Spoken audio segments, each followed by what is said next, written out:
We love teaching God's Word to children, and we especially love it when they can memorize God's Word, hide it in their hearts.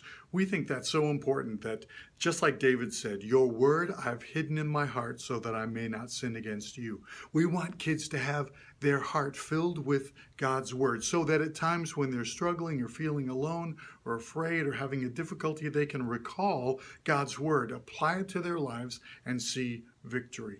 Now, memorizing for kids is often really difficult. It's a challenge. So as we're teaching them God's Word and to memorize it, we want to make sure we do three things. One, we want them to know the words and the word order so that they're accurately remembering and recalling God's Word. Now, sometimes preschoolers, we teach them a portion of the verse, and then as they get older, we start teaching bigger chunks of the verse, but we try to keep it in the realm of their ability to understand. So we focus on the memorizing of the words. The second thing is we focus on the understanding of the words. There may be some words in that verse that you need to define in kid language, like tender-hearted. What does that mean for a kid? So look at the verse and make sure that they understand all the components. And then when you put it all together, they understand the big picture of what God is saying in that verse. The third thing is we want them to be able to apply it to their lives. So what does that mean to you? What is it like for you at home? How can you be kind and tender-hearted here in the classroom or at home or at school? So the application of God's Word is really important. So now we want to talk about 10 or 12 different kind of creative ways that you can use to teach kids the memory verse, because you want to make sure that it's fun and interesting and easy to remember. All around the world, probably the number one method for Bible memory is rote repetition, just saying it again and again. But even in that, you can make it fun and creative with kids. So you can try things like, for really little guys, you can in the preschool, you can ask them, I'm going to count to 3. And when I get to 3, I want you to be in a funny shape or position. And then I'll say freeze, and we'll say the verse together. So 1, 2, 3. Everybody gets in their funny position. And then you say freeze. And then we all say the verse in that position. Kids will love doing this because it allows them some movement and some creativity. You can also try with little guys adjusting the volume, and maybe one time you say it while everyone is squatted way down as low as they can go, and we say the verse as soft as we can. Then we come up a little farther and we say it a little bit louder until we're finally standing as tall as we can, saying it as loud as we can. Again, you're still rote repetition, but you're making it fun. With older kids, you can think about the characters in the story, and you can say the verse again and again, only using different voices. Maybe you've got David and Goliath, and David, you say the verse like David, and you say it with a strong and authoritative voice in his confidence in God. And then maybe you say it as Goliath, and everybody says, be kind and tenderhearted, right? They're trying to use that voice of the bad guy in the story. Maybe there's a little kid nearby watching what's happening, watching the action on the battlefield. And so they say it like this little kid, be kind and tenderhearted. And so that's just another way for them to express the verse. Maybe there's an animal, a sheep or a donkey, and they're trying to say the verse, be kind, like a sheep.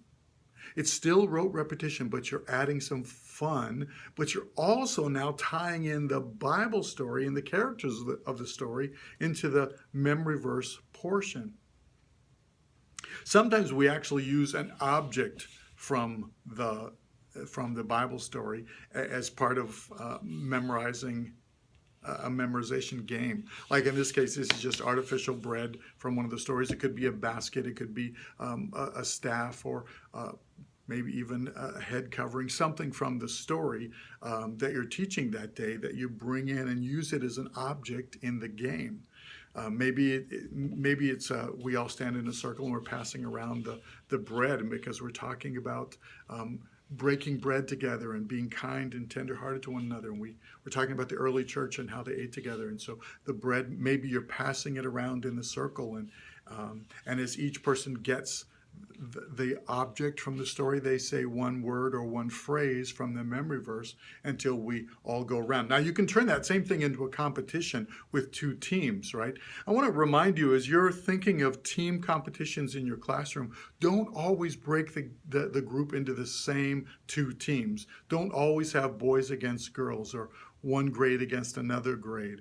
Think of some creative ways to get the kids to be with different kids in their classroom, and maybe part of the winning team this time and part of the losing team next time, so that one group isn't always behind.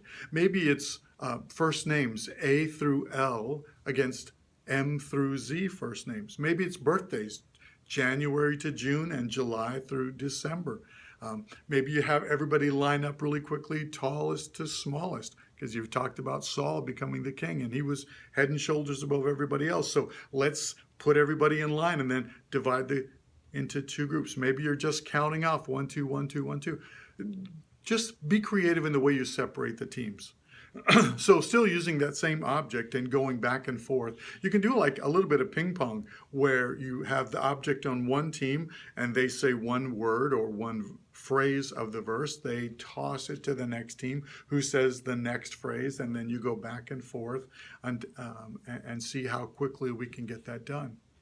Older kids like to play something similar to hot potato, where they have the object and they're going to look at the other team and choose one person that they're going to toss the object to, and to see if they can say the next phrase of the verse. And if they can't, they have to take a seat. Of course, if they can say the next phrase, the person who tossed it to them would be out. So they have to make a choice. Do I say the phrase, or do I take a chance that the other person doesn't know it?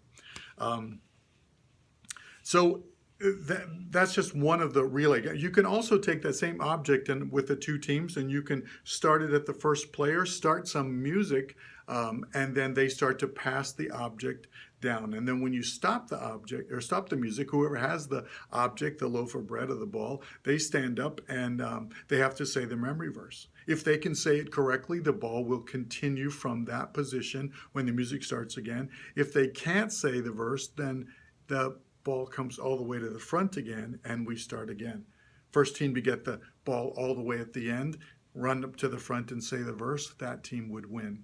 So just kind of be creative with some games that they might be able to play. So a different variety of games is writing the verse on the board, and maybe even that's a competition. You give a marker to each the first person on each team, and when you say go, they run up and they write the first word or phrase depending on what you want to do it, and then when they've done that, they run back, give the marker to the next person who runs up and continues the verse, and they do that until one team has completely written out the verse. The good thing about this is they are helping each other. They're all saying the verse together. They're telling the next player what the next phrase is, but they're all learning it together and being excited about it. Once you've gotten the verse written up there, something we do especially with younger kids is we give somebody an eraser, ask them to come up and erase one of the words, and then we all try to read the verse together, seeing if we can remember the word that's missing. And we keep doing that, erasing one or two words at a time until the whole verse is gone. And now we're saying the whole verse without anything on the board. So think of some creative ways to adapt that.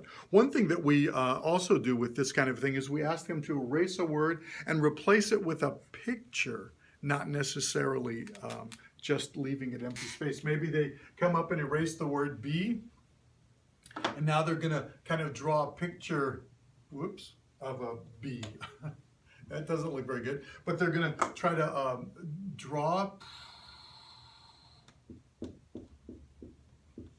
That is one pitiful bee, but now everybody sees that up there. And when we read it together, we'll say, be kind and tender-hearted. So maybe heart changes to a picture of a heart.